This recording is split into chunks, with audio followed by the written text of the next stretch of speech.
Dua jenazah pendaki perempuan Gunung Kartens diterbangkan ke Jakarta hari ini. Pemulangan dua jenazah menggunakan pesawat komersial dari Bandara Moses Kilangin Timika. Tim penyelamat berhasil mengevakuasi dua jenazah pendaki perempuan, Lili Wijayanti Pugiono dan Elsa Laksono dari puncak Gunung Kartens di Kabupaten Mimika, Provinsi Papua Tengah. Jenazah pertama atas nama Elsa Laksono dievakuasi kemarin. Sementara jenazah kedua atas nama Lili Wijayanti dievakuasi hari ini. Kedua jenazah kemudian diterbangkan ke Jakarta dari Bandara Moses Kilangin Timika untuk selanjutnya dibawa ke rumah duka masing-masing.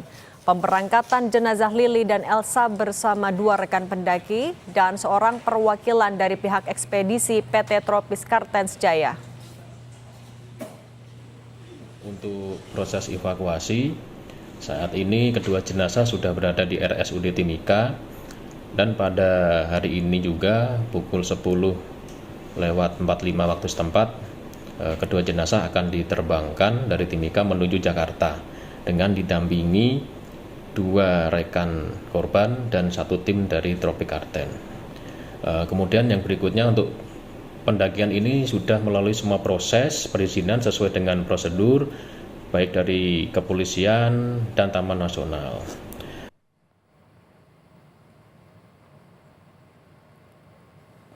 Selain dua jenazah pendaki perempuan, belasan pendaki lainnya termasuk penyanyi Firsa Besari turut dievakuasi ke kota Timika, Kabupaten Mimika. Tampak dalam video detik-detik evakuasi pendaki puncak Gunung Kartens pada Senin pagi. Terlihat Firsa Besari dan sejumlah pendaki asal Indonesia dan negara luar turun dari helikopter milik PT Komala Indonesia PKK di helipad Bandara Moses Kilangin Timika. Firsa dievakuasi bersama dengan satu jenazah pendaki perempuan atas nama Lili Wijayanti Pugiono. Firsa Besari termasuk dalam pendaki ke puncak Gunung Kartens, namun berbeda tur dan operator dengan dua korban tewas. Di akun Instagramnya, musisi Firsa Besari menulis, rangkaian tragedi yang menimpa Bu Lili dan Bu Elsa juga tiga korban lainnya yang pada saat itu masih terjebak di area tebing baru saya ketahui setelah tiba di base camp Yellow Valley. Kaget dan sedih, tapi bersama orang-orang di YV mengontak korban yang terjebak dengan HT agar tetap merespons sampai akhirnya mereka dijemput oleh para relawan pada tanggal 1 Maret 2025.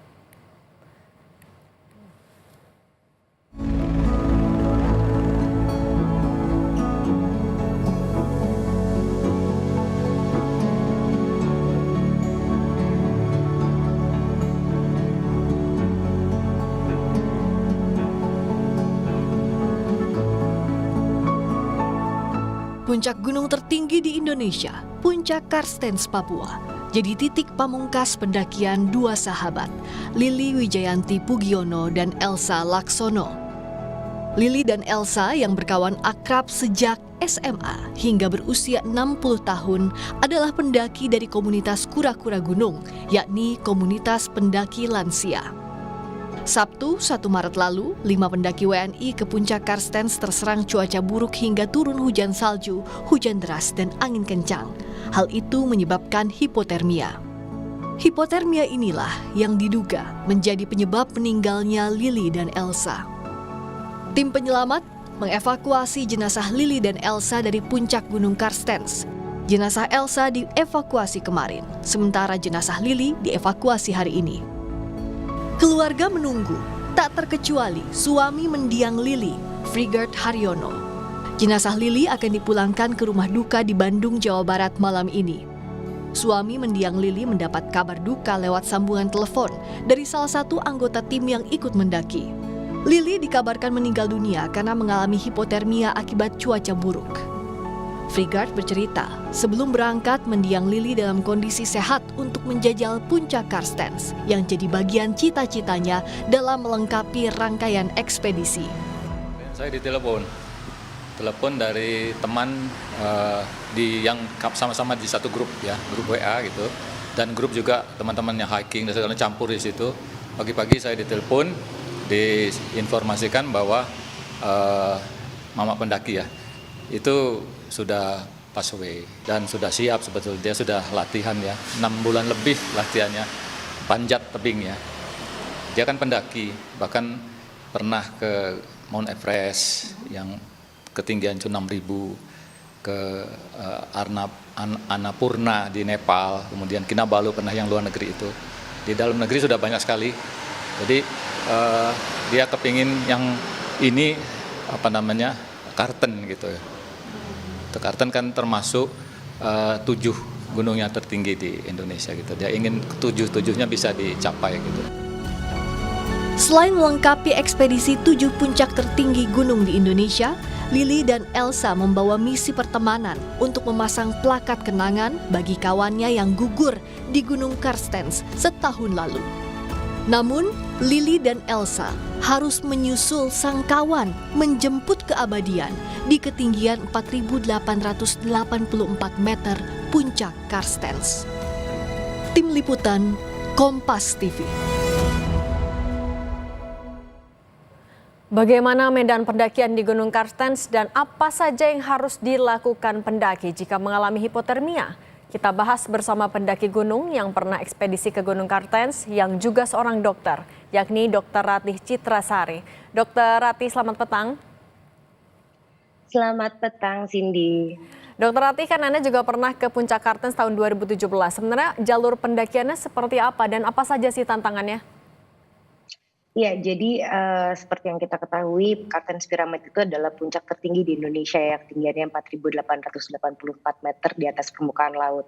Jadi di antara gunung-gunung lain, itu gunung yang kedua tertinggi itu adalah Gunung Kerinci di ketinggian 3.800-an. Jadi jaraknya tuh berbeda sekali jauh gitu. Jadi memang Kartens Pyramid itu memiliki satu karakteristik yang sangat berbeda gitu ya. Masih ada es, kita masih ketemu hujan salju di daerah puncak itu ya. Jadi memang kalau kita bandingkan agak berbeda dengan gunung-gunung lain yang ada di Indonesia karena ketinggiannya memang lebih tinggi jauh dibandingkan dengan gunung-gunung yang lain. Di tahun 2017 itu saya melakukan pendampingan karena memang pekerjaan saya adalah dokter yang melakukan pendampingan untuk ekspedisi-ekspedisi seperti layaknya salah satunya adalah ekspedisi ke Kartens Pyramid. Nah, waktu itu ada ekspedisi kita pergi di tahun 2017 dan memang saat itu juga kita mengalami berbagai tantangan yang terutama berkaitan dengan cuaca gitu ya, karena gunung yang tinggi itu dia kita bilangnya punya cuaca sendiri gitu ya, jadi sangat berbeda, kita nggak bisa prediksi, kemudian perubahan cuaca itu bisa hitungannya dalam hitungan menit, dari tadinya terang kemudian tiba-tiba turun salju, nggak lama langitnya menjadi gelap, kemudian turun hujan deras yang tidak berhenti-berhenti gitu ya. Jadi itu tuh sesuatu yang waktu di tahun 2017 juga kami alami waktu kami melakukan ekspedisi ke Kartens Pyramid. Dokter Ratih juga kan pernah mengalami hipotermia ya 2017. Itu ceritanya bagaimana? Apa saja sih yang bisa menjadi penyebab hipotermia? Betul, jadi itu suatu kejadian yang sangat disayangkan juga. Waktu itu sebetulnya kan saya sedang bekerja gitu ya, tapi mungkin karena satu dan lain hal, saya akhirnya harus dievakuasi karena saya hipotermia dan kehilangan kesadaran sekitar beberapa ratus meter di daerah puncak gitu ya. Jadi di daerah puncaknya, jadi untuk teman-teman yang mungkin saat ini lagi melihat, pemirsa bisa lihat itu tebing yang sangat tinggi gitu ya, itu kita pencapaiannya itu melakukan dengan pendakian panjat dengan tali gitu ya, fixed rope gitu. Nah itu kita sampai ke atas fixed rope itu dari yang tadi sebutkan Yellow Valley, Lembah Kuning, tempat tadi kita lihat ada helikopter yang berangkat untuk mengevakuasi. Nah itu satu-satunya akses untuk bisa melakukan evakuasi itu adalah dengan turun dari ketinggian melalui tali untuk ke bawah gitu. Jadi waktu itu saya hipotermia karena cuaca yang buruk, dan hipotermia itu bisa terjadi apabila kita dalam keadaan yang kedinginan, terkena angin dan basah ya. Seperti yang bisa disaksikan di layar kaca gitu ya, itu Gunung Kartens Piramid itu sama sekali nggak ada pohon ya, jadi kita nggak bisa berlindung misalnya untuk berlindung dari angin gitu ya, itu sulit sekali. Kebetulan waktu itu saya belum tahu ya kronologi dari yang ketiga pendaki yang selamat itu, apakah mereka berlindung dapat satu tempat untuk berlindung gitu, karena waktu itu saya juga hanya mendapatkan satu cerukan, satu tempat yang sangat kecil gitu untuk berlindung. Nah itu yang menyelamatkan saya, menunggu sampai kemudian ada teman-teman saya yang merescue, menyelamatkan dan berupaya untuk menurunkan saya ke bawah sampai ke Yellow Valley. Kemudian karena cuaca jelek juga waktu itu, evakuasi juga tidak bisa dilakukan malam itu juga.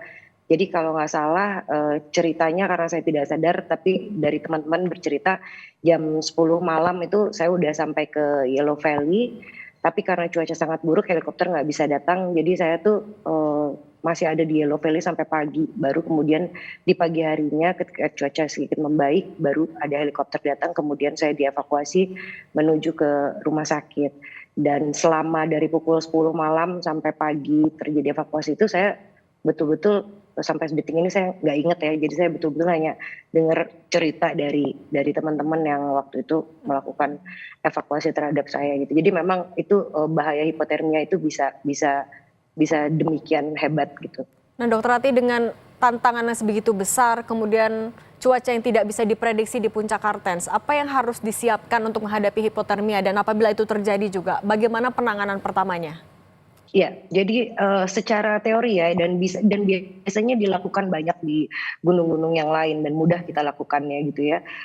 Teorinya adalah mencegah terjadi hipotermia itu yang pertama kita harus dalam keadaan yang cukup kalori, cukup hidrasi ya, jadi makannya cukup, kemudian minumnya cukup, kemudian pakaiannya itu benar ya. Pakaian yang benar tuh artinya misalnya memang dalam musim hujan, maka kita harus pakai raincoat atau jas hujan yang betul-betul fungsinya adalah untuk naik gunung gitu ya. Jadi bukan jas hujan yang misalnya kita beli hanya untuk kegiatan di kota, itu berbeda sekali dan bisa fatal sekali akibatnya apabila kita salah menggunakan gear atau peralatan gitu ya yang harus kita gunakan.